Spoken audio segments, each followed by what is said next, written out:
here in India, here also the Bodh, I think like 2 or 3 times, Root Institute here, and then nearby Dharamsala in Pune, the outside India as well. It happens. So now this is 19 in series, and the idea is to get a broad picture, of the Buddhist teachings, and given that we are all together in the same place, and this, particularly Root Institute, this is something which involves the hands of so many people, blessed by His Holiness the Dalai Lama, then Lama, of course Lama Yeshe was the main mentor of Lama Subarimbache, and Lama Subarimbache with Mr. Kabirji, and then here we have Ms. Joyaji here. Ms. Joyaji, raise her hand. Yes, as one of the trustees here, and there are many very educated Indian, the people there, and the Mr. Nareshji, who passed away very untimely to COVID.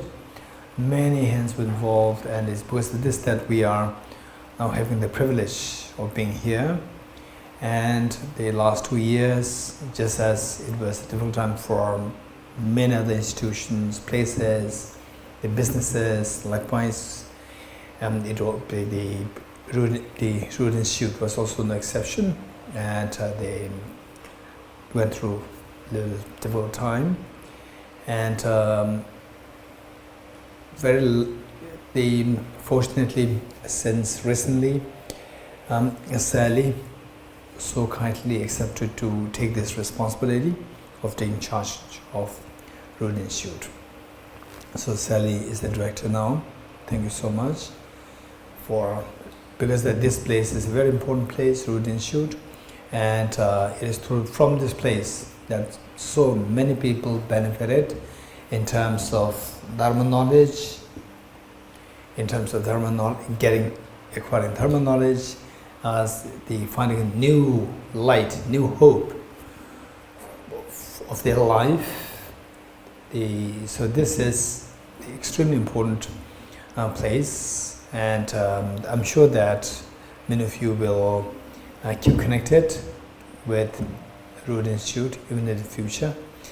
And since that, I have the next class at 5:30, so it was a little bit of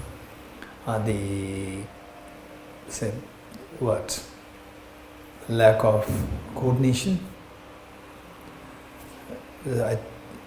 So it doesn't matter. We have the next class, Nalanda Master's Course Batch 2 at 5:30. So what we do is that I'll try to quickly explain to you what we're going to do from tomorrow. And the one thing which is so unique about the retreat, and here, particularly here at Root Institute, is that this is a place where the Buddha Shakyamuni became enlightened. And we talk about the Buddha attaining enlightenment all the time. Now we have actually the place here, right here, where the Buddha, the compassionate Buddha, became enlightened. And in this connection, usually some of the highlights of this program is that we go to the Mahabodhi temple on day 2 or day 3. We go there and together and take aspirational Bodhisattva vow. And taking the aspirational Bodhisattva vow, it does not require you to make commitments. No, it has no commitment at all. Whereas for the real Bodhisattva vow, referred to as the engaged Bodhisattva vow, there are actually commitments. You should be really very careful. Careful meaning that, of course, if you can take the vow, then there's going to be tremendous benefit in terms of your, say, the purpose, your Buddha nature being activated. activate it, and you find that the meaning of your life, you will really see the meaning of life just in your own palms. So now this is one part, and then the number 2 and number 3 important the 2 things. Number 1 is going to the Rajgir, where the Heart Sutra happened, and all of us will go there, and again same thing, because there is, given that this is the place where Buddha gave many teachings, and particularly the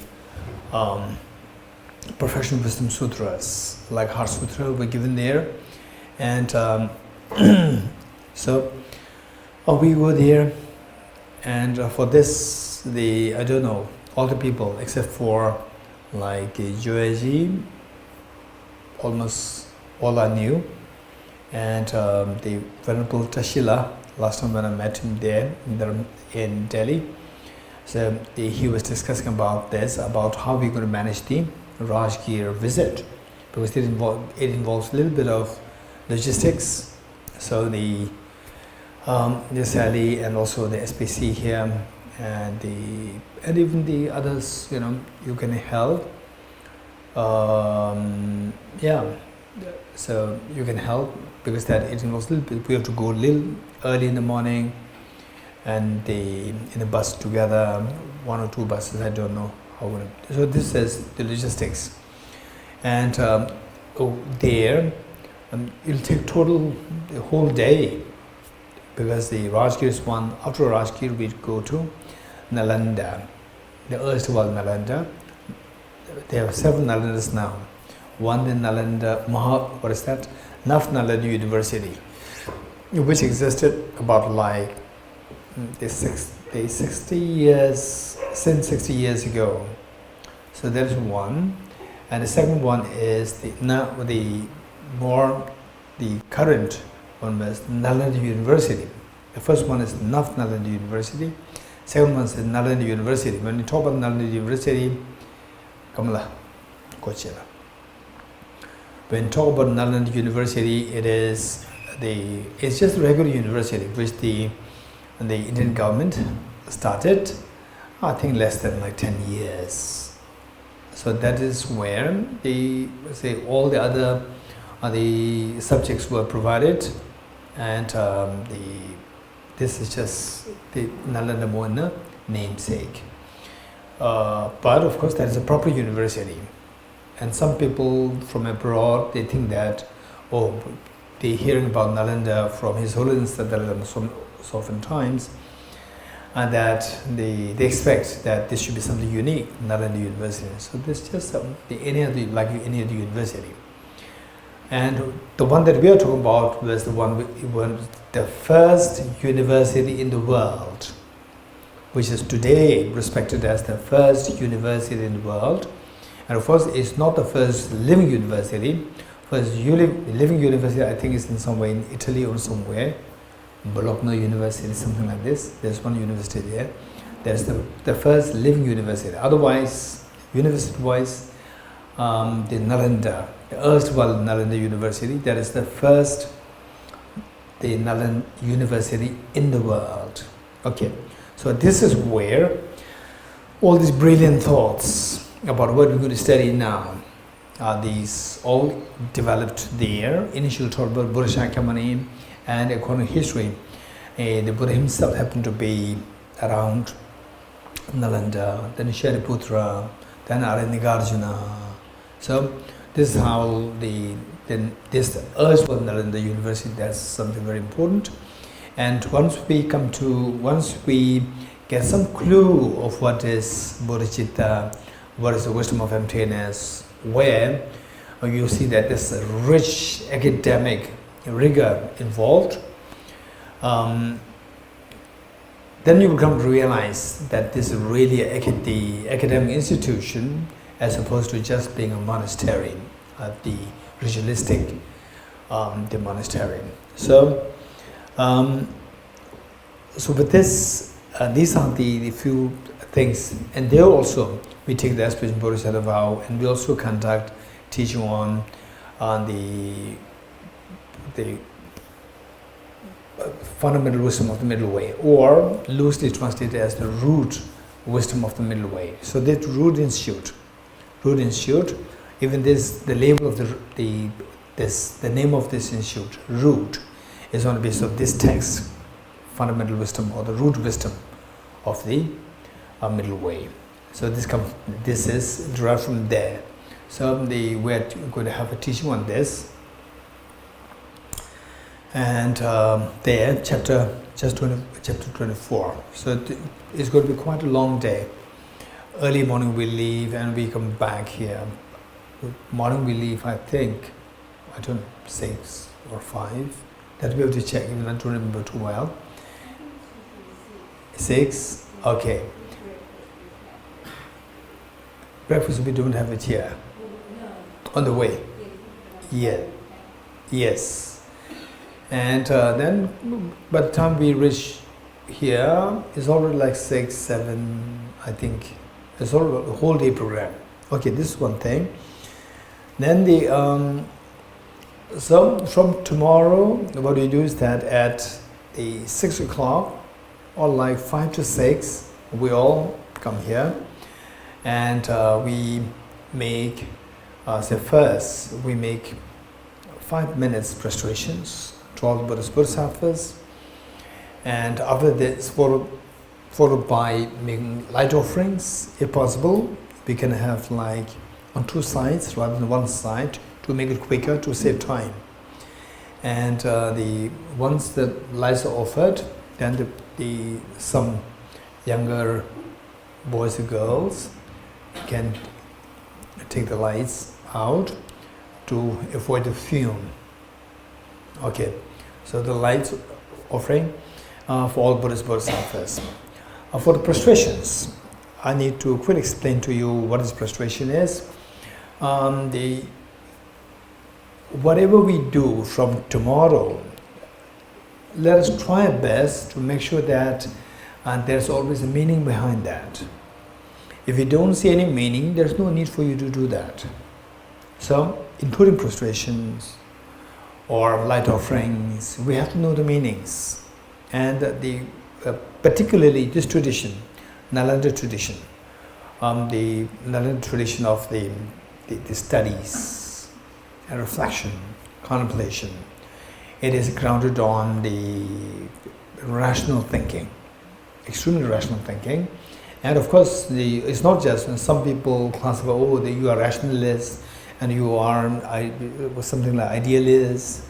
So this classification, I'm not too sure whether it's applicable. It simply gives you, gives you some impression that it has its own limitations. No, this is not how it works. So we will learn more from tomorrow.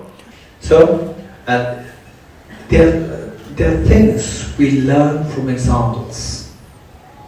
And what the most effective way to learn things is through examples. For example, how the children learn language from their parents, and from the school, from the colleagues, the boys, girls, and boys and girls. So they pick up the language like this through imitation, to learn from others. And particularly, say, how fast you learn, how deeply you learn, is all determined by how receptive you are.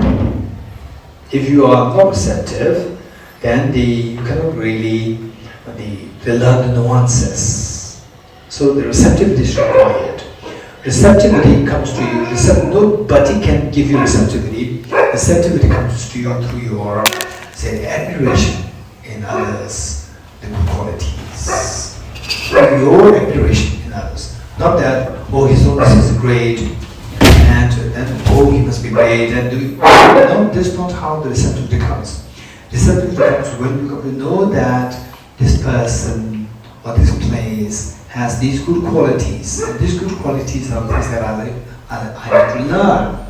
And finally, what we're going to learn is, to make it very simple, what we're going to learn is so to know what you're going to learn, I need to first ask the question to you, that what do you want? This question, what do you want? What for have you come to Bodh Gaya here? And what do you want? So, and even those people who do not come here, so why, again same question, what do you want? Why did you not go to Bodh Gaya? Right? Those who came to Bodh Gaya, why did you come to Bodh Gaya? Those who did not come to Bodh Gaya, why did you not go to Bodh Gaya? If you ask this question, that's Bodh Gaya, say that some people, I already went there before, so this time I'll go to some other place. And some people will say that, okay, I want to go here because it's a sacred place, and also that I've never been there, and I'm going to learn something. That they can be divergent answers. And if you ask the second question, and why do you want to go there? There are so many places where you didn't go there. And why do you want to go there? And why don't you want to go there? If you ask the question, then you say that, okay, for me, I already been there. Going to some other place makes me happy. Some people say that I'm going there for the first time. I've been always hearing about Bodh Gaya. I've been always hearing about Rajgir. I'm so keen to go there. And if I go there, I'll be happy. So when I ask the same question, all answers will boil down to the same point, that I'm doing this because that I feel happy. So in other words, we're all seeking two things, that we all seek to get away from uneasiness, get away from miseries, and to embrace as maximum happiness. And this holds true whether you are male or female, no difference. Whether you are old, young, educated, uneducated, Buddhist, non-Buddhist, or Indians, non-Indians, no difference. Everyone craves to have these two things. One, to stay away from miseries. Number two, to have the maximum happiness. How many of you think you agree with what I said? That we all are seeking these two things, to get away from fears, or to get away from miseries, and to have the maximum happiness. Just raise your hands, those who think that you agree with me. Yes, this is. So let's not forget that this is the main reason. Given that there is a main reason, that the next two questions, whether or not we can achieve these two qualities, these two things, these two attainments. So, according to Charles Darwin, it's not possible. According to Charles Darwin, total fearlessness, infinite happiness is not possible, because we have the basic instincts, instinctive thoughts, instinctive emotions, attachment, aversion, and mainly they don't really talk about ignorance, but attachment, aversion, fear, and so forth.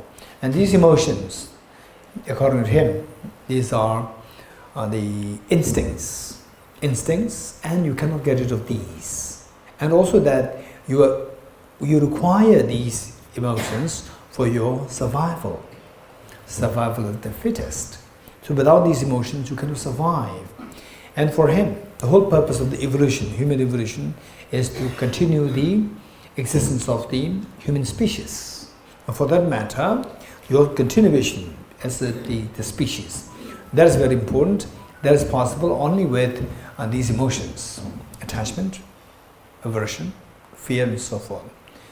And how many are from psychology background? Raise your hands. 1, 2, 3.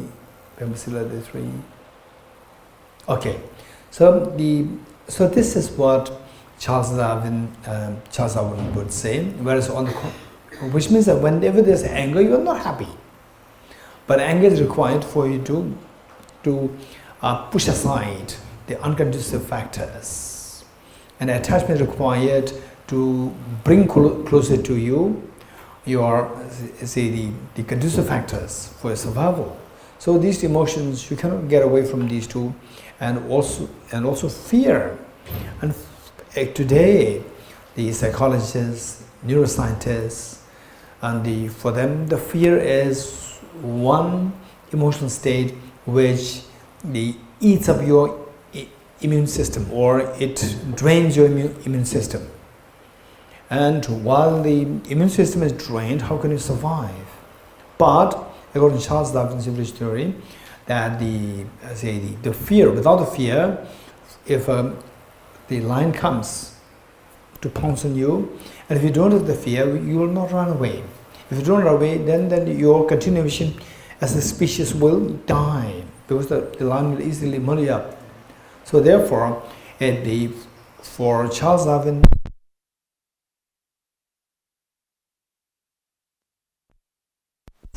for the existence, for the survival of the species, these destructive emotions are required, and they're instinct, and they are evolutionary gifts.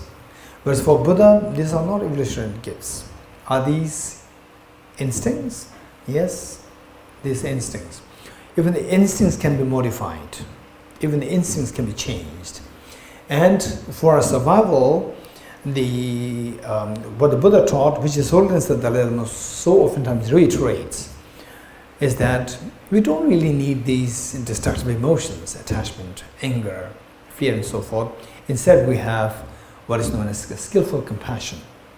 Skillful compassion can very effectively, without any side effects, can help us sustain ourselves, to continue ourselves, and to grow. So this is where this purpose can be achieved, where you can accomplish what is known as the skillful compassion. So, for skillful compassion, skillfulness is the wisdom, and there's a compassion element. So these two are the things which, for the Buddha, these two are so important to activate this seed of perfection which exists within every one of us. And we require these two things, and how these two things required, this we will study from tomorrow. So in other words, we need somebody as a role model from whom we can learn these. We see in the history of humanity, we see that the Buddha Shakyamuni was the one who for the first time on this earth taught the wisdom which has the ability to liberate all the beings. Liberate yourself and liberate all beings. That is the wisdom of emptiness. And this wisdom of emptiness on a very high level of the Bodhisattvas is referred to as the ultimate bodhicitta. Ultimate bodhicitta. And the other side is compassion, the two wings of the bird to cross the ocean of miseries. The first wing is the wing of the wisdom of emptiness, which is the ultimate bodhicitta, and the other one is the wisdom of compassion, the heightened version, which is altruistic bodhicitta.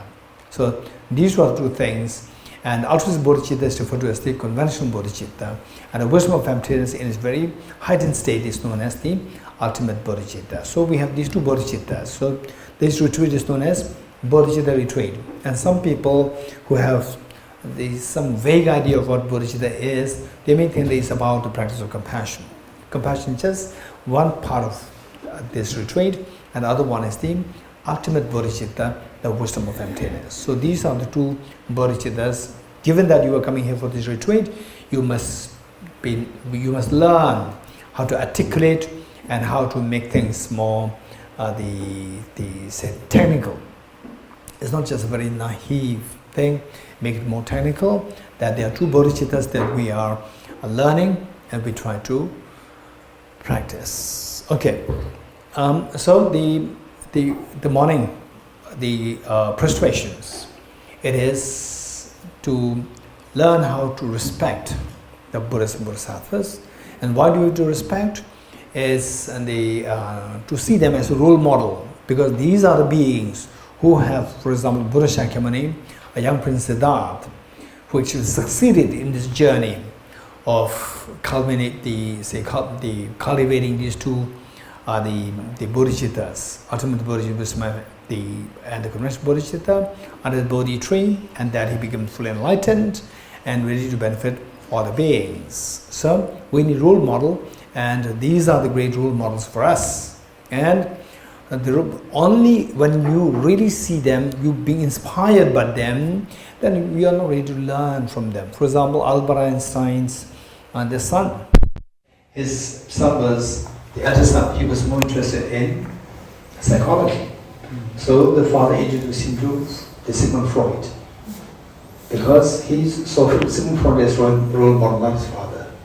Because the rest of the world saw his father as the role model for the physics, the studies. Okay, So main prostration is for the purpose. And how you do the prostration? There are so many ways to do the prostrations. The Tibetan way, Indian way, and the Islamic way, Christian way, or the Westerners, and even the soldiers. They have their own way of, showing respect. And like this, whatever. So these are all gestures to convey, to express their respect. And it's not that one is wrong, one is right. Given that what we're doing is that the Tibetan version doesn't mean that the Tibetan version is correct and all is wrong. All are correct as long as it actually makes this the feeling inside to manifest, the feeling of respect for others to manifest. That's correct. Okay, so it will be good to know all the different traditions, how they show the respect. And for some people, put it on the head when you go to the sacred shrine. There's some respect. For other traditions, no. If you put a head, this is like the indication of your arrogance. You have to remove your head to show respect. So some people put on the head as respect. For some people, put off the head as respect. It's purely convention. There is no intrinsic quality there to say that this is correct, that is correct. It's all about finding what is triggered within your mind. When you put on the head, say in the Tibetan tradition, and in fact, the Buddha himself taught that, how people put on the head. So some people, they just to show them off, to make themselves more elegant, to make themselves more. Then they have some very fancy, rich heads. And whereas the Judeo-Christian background, Islamic, so there, you need to cover your head to show respect. So these are all things. And then some of you may think, that's very strange. Yeah, I never noticed that, but that's very true. In some traditions, you have to remove your head. Some traditions, you have to put on the head to express your gesture. Which is correct? Which is no? Everything is correct. And this is what we're going to learn. What is known as convention. And convention is what we create. So this is so important. We create a convention, and we are bound by the convention, and then we suffer. You're getting it? So now we create a convention. Be aware of this. And then instead of being so big, because of, for example, many of the people fighting in the name of religions, it's all because of the variations in the conventions. And they're so tight up, bound by the conventions, they see that, particularly the fundamentalists, they see that what they're doing is correct, what others do is wrong. In actual, all are correct. It's because of their narrowness in the thing, not knowing what's convention. They think that what's convention says so intrinsic convention as opposed to being intrinsic. So, in the Tibetan tradition, what we do is that we fold our hands like this, two hands like this, and the two thumbs put inside. And so this, what is seen as outside, like shape of the gem, this is symbolic of the compassion, the bodhicitta. We learn bodhicitta outside. And the gem, in fact, Aradlukiteshvara. You see any of Aradlukiteshvara? Right there. Yes, beautiful. On the altar, to the extreme bodhisattva. The right side is the Aradlukiteshvara. You see that? 12 is folded. Inside there is something that Aradlukiteshvara is holding. So that is the gem. That is the jewel, the precious jewel. So what is precious jewel? The wish fulfillment jewel. Wish fulfillment jewel mean it means that you pray to this and your wishes are fulfilled. Your wishes are fulfilled by saying prayers to this jewel. So this is symbolic. So what really makes your wishes fulfilled is your bodhicitta, your compassion. So where the compassion is there, everything falls in place. Where the compassion is missing, nothing falls in place. So compassion. Well, today, His Holiness, everybody wants to see Him. Everybody wants to just, wants to spend money to come to Dharamsala, and then where for a small town, you don't even get accommodation, but everybody's struggling to get there to have the audience of His Holiness. It's because that they can feel this inner, the happiness, the joy, just to see him, just to have the vision of him. So this is why, and what makes him so special is all because of his compassion. Where is compassion? Everything falls in place. And believe it or not, if today all the world leaders are like His Holiness the Dalai Lama, all these world wars, the Ukraine war, all this expansionism of what's happening in the world, they will not even be heard of by the people. The world is perfectly in synchrony with the peace and harmony. All nations will be working for each other and in the spirit of sisterhood and brotherhood. And all these trillions and trillions and trillions of dollars wasted to destroy human life instead will be converted to build human lives, make human life more qualitative, education, health, charity, the community building, and so forth. So this is all, when compassion is there, everything flourishes and thrives. When compassion is missing, wars thrive. So this is the difference. So this, the jewel, what is the indicated by our two hands come together. So these two hands come together. This is seen as a jewel, the symbolic of conversion bodhicitta, the altruistic, the bodhicitta, which fulfills all your aspirations, all the aspirations of yourself and all the aspirations of all other beings. So how does it fulfill? This is what for we are here. The retreat that we do is to learn these things, number one. Then number two is that as inside it is seen as hollow. Inside is hollow. This hollow or the empty, this is one of the wisdom of emptiness. Wisdom of emptiness, to know that from the object there's nothing, from the object is all empty. Things do exist, but from the object not, everything from subjective existence. So this is symbolic, inside is symbolic subjective existence. So just by putting this, so these two things, the moment the external thing happens, internal happens automatically.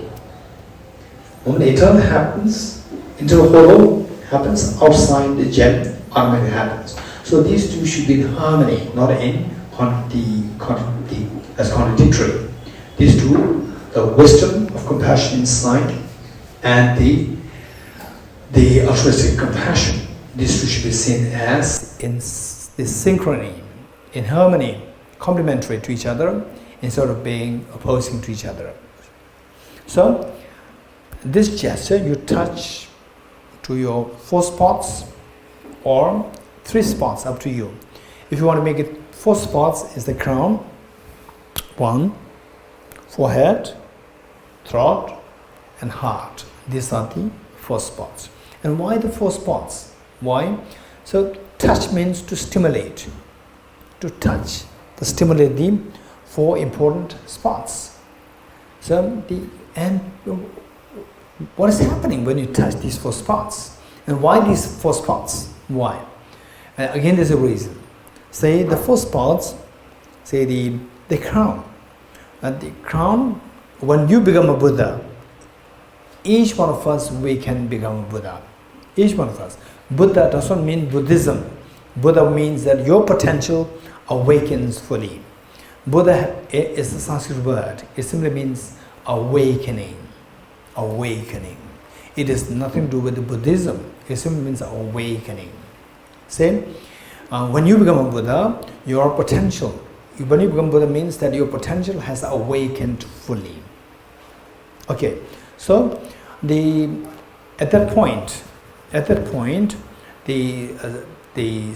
when you become fully awakened, then your job is to, it says that this state where your potential awakened fully, it gives you the maximum benefit for yourself and maximum benefit for others. Win-win. Maximum benefit to yourself and maximum benefit for others. So, maximum benefit of others means to benefit others, to help others. So, from the crown, the Buddhas, they perform many of the deeds, altruistic deeds to benefit others through the crown. Through the crown. And the forehead. Why the forehead? Is that when you become a Buddha, then you will inspire many others to become Buddha. Meaning that, for example, people who are already doing, let's say that like the MPhil, or who are initiated into a PhD program. So finally, the professors, they have to empower these students to eventually become an actual PhD, the doctorate, actual doctorate. So you have to empower them, you have to make them full-fledged the doctorate.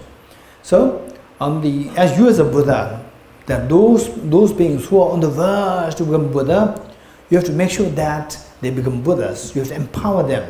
So this, the forehead, from there, Buddhas primarily the activity of empowering the other bodhisattvas, the last stage bodhisattvas, meaning 10 Bhumi bodhisattvas, to become Buddha. So they are being empowered through the forehead.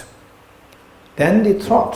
So these two spots are so important when you become a Buddha to benefit other beings. So these two are being stimulated when you touch the spots. And you are being reminded that these are things that I need to actualize to be of greatest benefit to other beings through all these medical performances, through my crown, and empowering all the other bodhisattvas to become Buddha through my forehead. And then the throat. Of all the Buddha's deeds, the deed of the teaching, that is the supreme. Finally, I say for example, Nagarjuna praised the Buddha Shakyamuni so many times. In all his compositions, we see that Nagarjuna always praises the Buddha, but he never praised the Buddha for having performed miracles. He praised the Buddha for teaching emptiness and for teaching dependent origination. So it is through teaching that our mind can be transformed, that our mental defilements can be removed. Through teachings that we can become Buddha.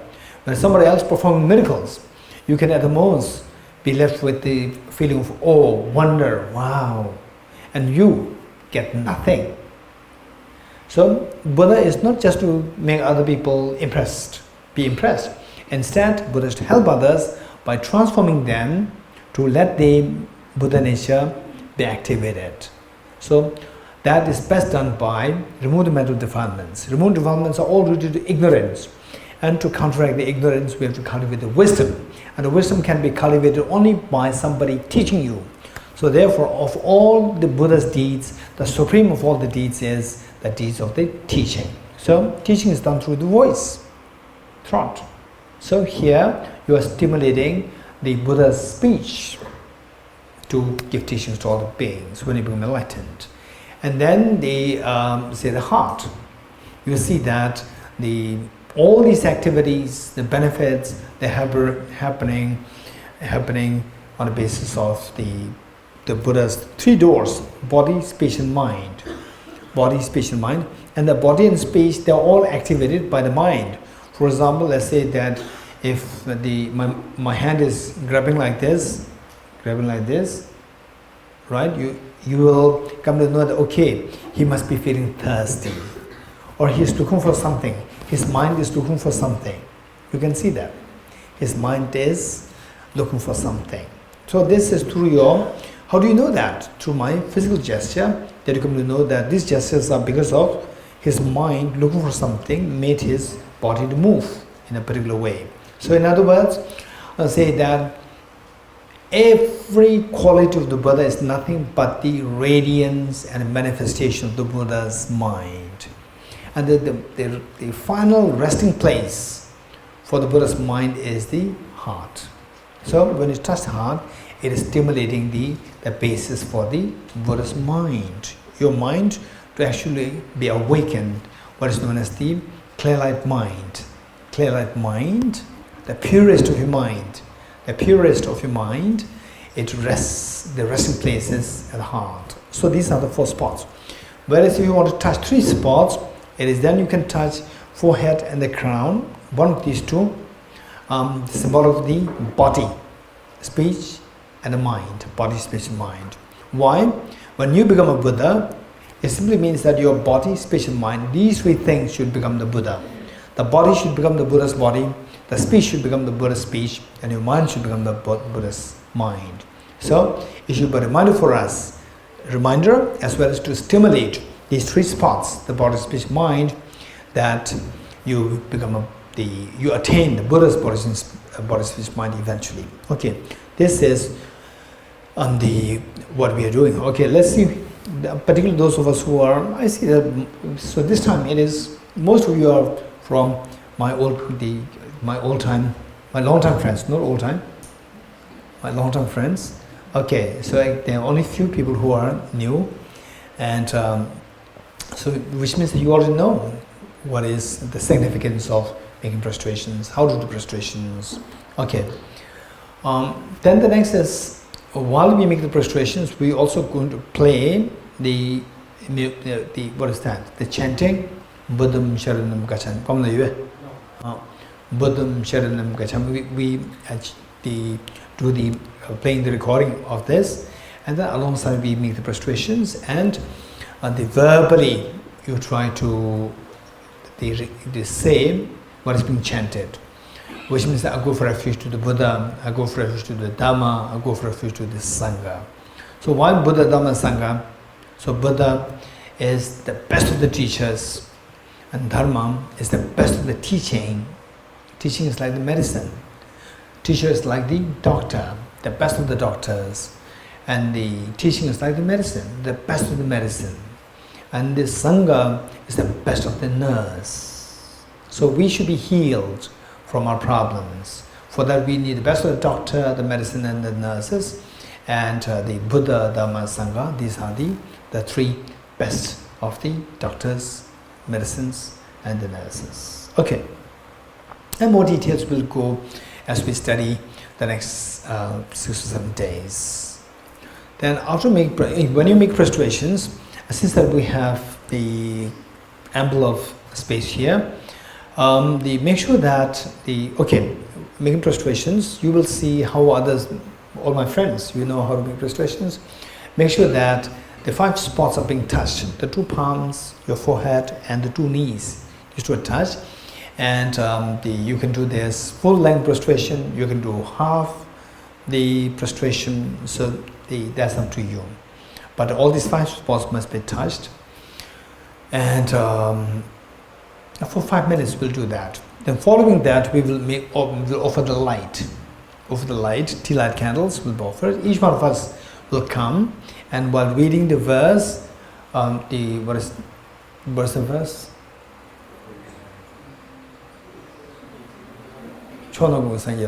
With folded hands, I beseech the Buddhas of all directions to shine the light of Dharma for all bewildered miseries grown. Oh, it is in this book. And let us make sure that you have this book. This book, Trinala, just show this.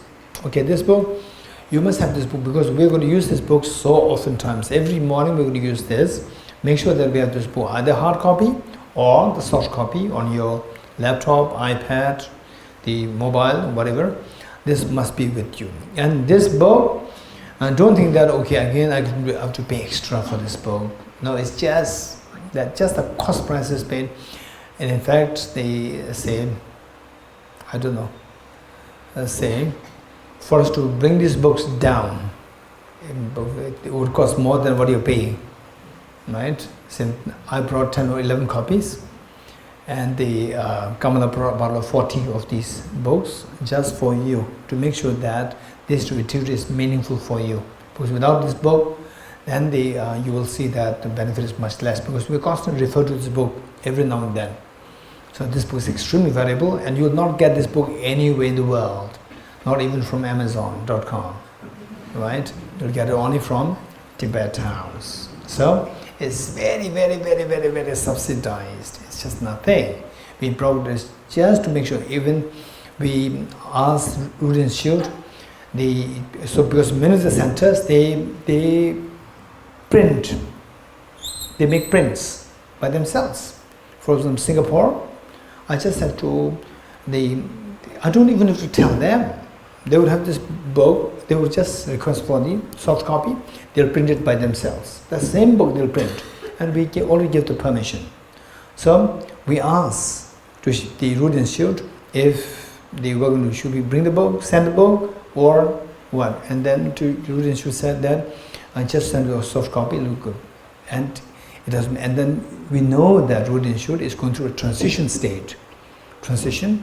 So I know that with all these the experience with many places, it's not that easy, to even to print out. This book is not. It's a huge work. So I said, no, it will not work like this. Tushita is going through a transition. The director is new, SPC new, everything is new, and there's somebody who really knows, how this duty is conducted, even where I'm going to stay, right? So they have to check with everyone else, and they are doing this all on a volunteer basis.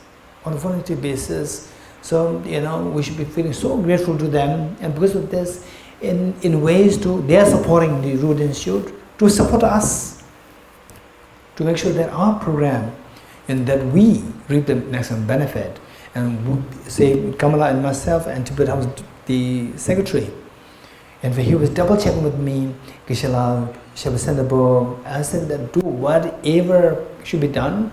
Make sure that people have the book in their hand, whether to Root Institute, they print the books, or we send the books through courier or whatever. Make sure that the people have the books. And since I already knew that many of my friends who are coming here, they're already with Tibetans for so many years, so they already should have their own copies. And for others, at least we will take, like 50, 60 copies.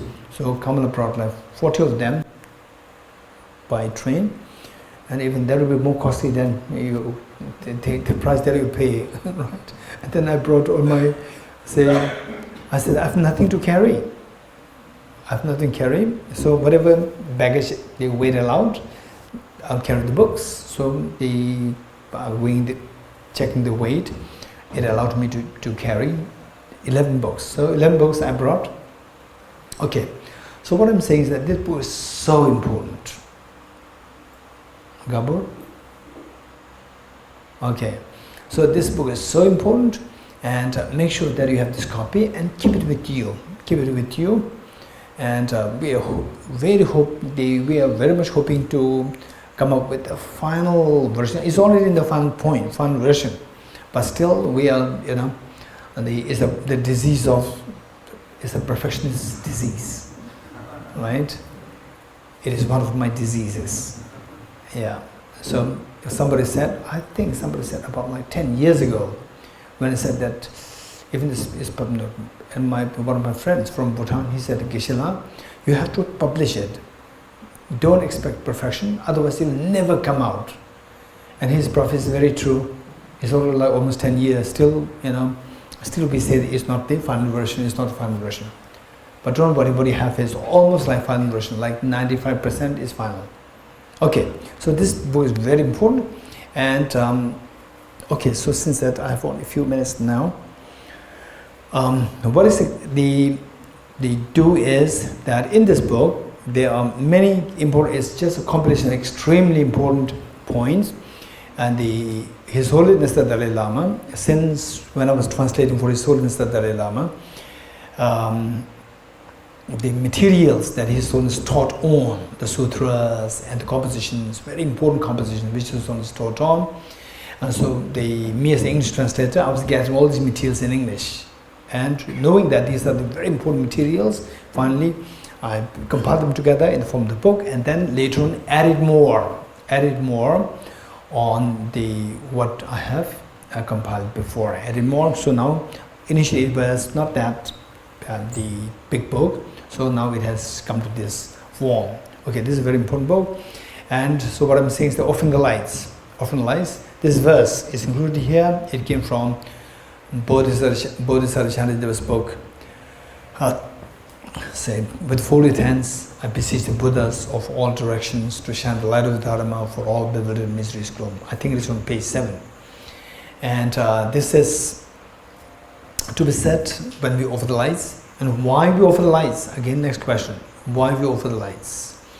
The light is symbolic of wisdom. Darkness is symbolic of ignorance. But just as in dark you don't see what is around, with ignorance you don't see the reality. So how to get rid of this darkness is only by the light. Likewise, it is only through introducing the light of the wisdom that the darkness of ignorance can be eradicated. So this offering lights to all the Buddhas and Bodhisattvas is symbolic of our cultivating the wisdom to dispel the darkness of ignorance within yourself and within all the dear Mother sentient beings. Okay, be it making prostrations, offering lights, doing your sitting meditation, all alone, it is advised that you visualize your two parents, all your family members, including children, and all dear Mother sentient beings living on the side, everyone with you doing the same thing. Make the offering of light, lights, and then they make prostrations, doing the meditation practice, all these things. Imagine that you're doing this with all the other dear Mother sentient beings. And the purpose is that the whole purpose of this is why the Buddha Shakyamuni here on the sacred land, yet in enlightenment, is for the benefit of all the beings. So we are emulating this great teacher to do whatever we do for all the beings. So if you do that, then the bodhicitta, the conventional bodhicitta, to really feel that, to experience this bodhicitta, it'll take time. There's a tremendous time factor involved there, and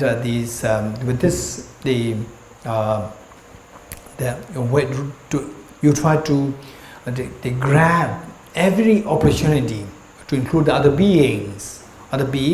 Then when you actually generate bodhicitta or practice bodhicitta, it so happens that bodhicitta will be generated much quicker within you. So it'll take much less time and as compared to otherwise. So when you do these things, make sure that that all beings are visualized with you. Then the next point is group discussion. For all these retreats, we have group discussions, and so here we can see that we can split this into. I don't know. Earlier we divided into like.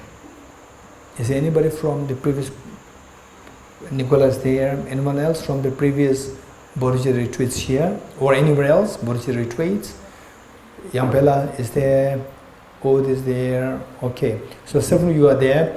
So and Chanjula is also there. So what we do is that we have group discussions. Group discussions we will split into, I think, like Chanjula, do you remember? No, what I'm saying is that earlier how many groups we split into? How many groups? 3 or 4, depending on the number. I think 4, right? So I can see that maybe like this time 3 or 4 again, similar to that. And this, I think maybe Nicola, if you can take charge to split the people into like 4 groups and make sure that those people who are participating in the earlier retreats, they are scattered in all the groups. Okay, group discussion is extremely important. And of course our SPC is there. Your name, sorry? Suba. Say Suba is there also. Suba, make sure that Nicola can help you to split the group into 3 or 4, depending on. It should not be too big. If you're too big, then the people will not get the chance to speak. So here, we should be cognitively active. We should be keep ourselves cognitively very active. The wisdom of emptiness, particularly wisdom of emptiness, it requires a lot of, say, the cognitive, the activation. So for that matter, you should take part in this, and it's going to be a very interactive program. So make sure that all of us take part in this program. Just speak. In the class, you raise your hands, give your answers. In group discussion, make sure that you speak, and the group moderators, I request that group moderators, your job is to make sure that everybody speaks. Don't just let somebody dominate, the whole 1 hour. Just 2 people dominate the whole 1 hour into half an hour. No, it doesn't really help. Here the purpose is to cultivate your compassion. So those people who are more outspoken, you try to encourage others to speak. That's very important. Okay, group discussion is extremely important. And for the group, and given that I can see that some people are very advanced in your studies and some people are beginners, I would say that particularly more advanced people, the participants, make sure that you don't just come up with your complicated questions right from day one.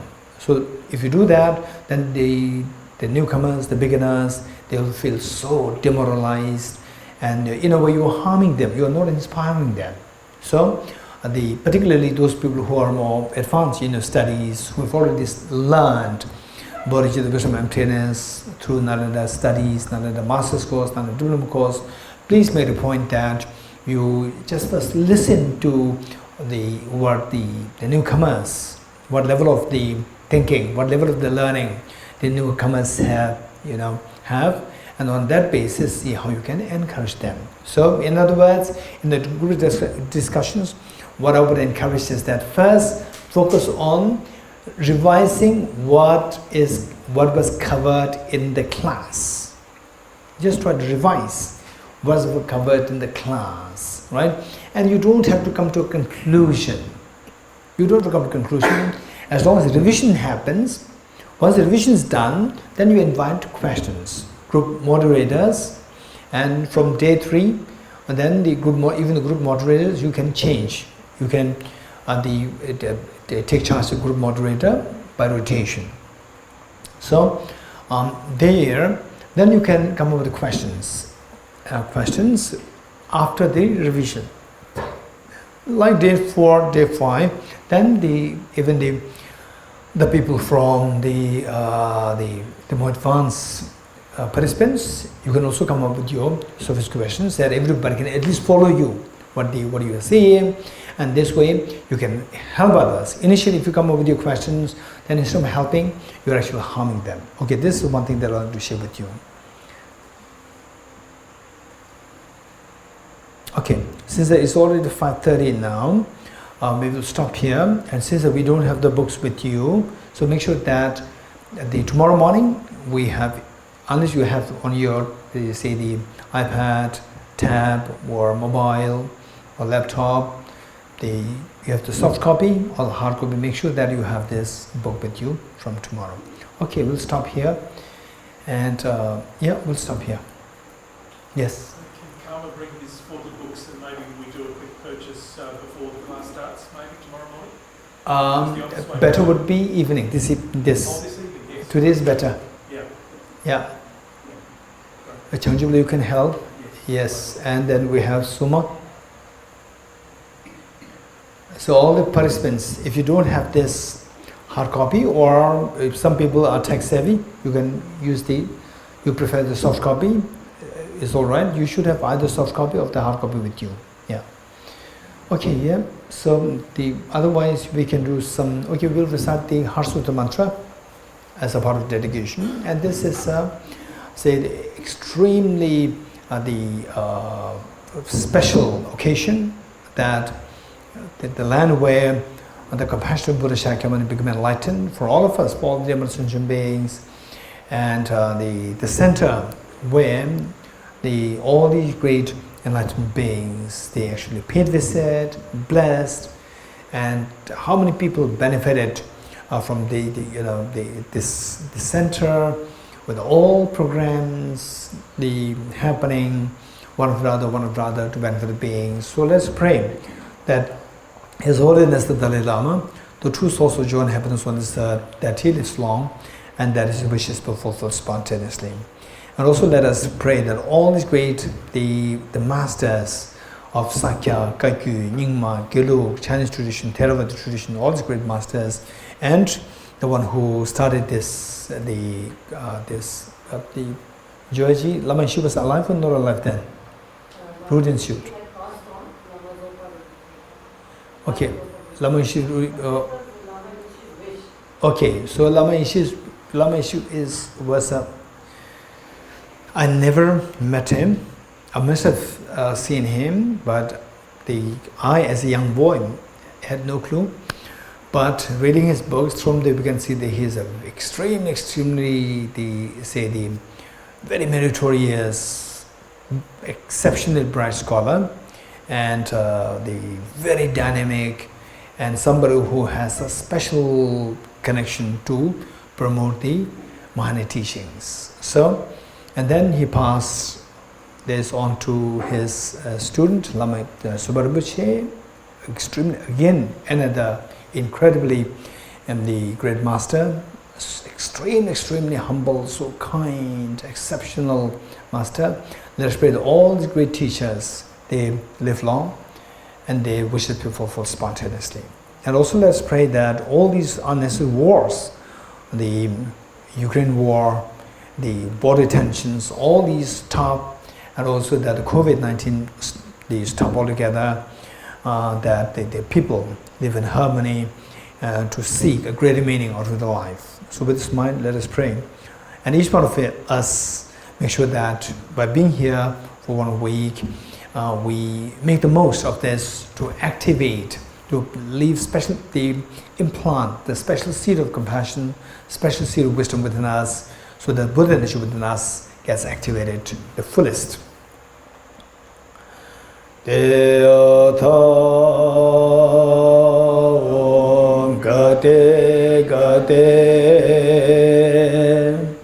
Paragate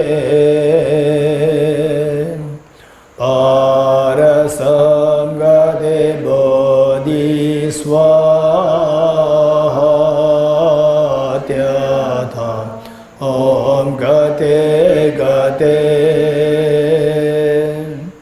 Paragate Parasamgate Bodhiswatyatha Om Gate Paragate Parasamgate Bodhiswatyatha Om Gate Paragate